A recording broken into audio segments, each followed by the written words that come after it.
boys and girls. So for Play-Doh creation, you are going to get a Play-Doh container. You don't need to have multiple colors. One color will work. You can use your imagination. If you do use multiple colors, please do not mix up the Play-Doh and make sure you clean it up properly.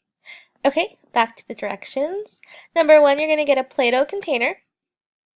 Then you're going to create a baby and parent animal pair. Then make sure you set your timer. This shouldn't take you more than 10 minutes, okay? Then you're going to take a picture on Seesaw. There's a how-to video, or you can ask an expert to help you if you need help.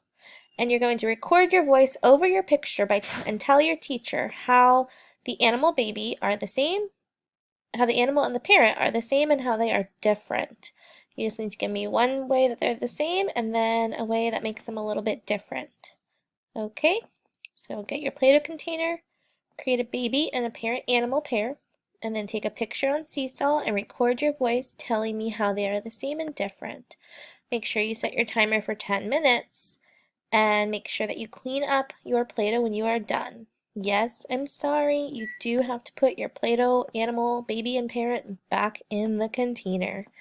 Good luck!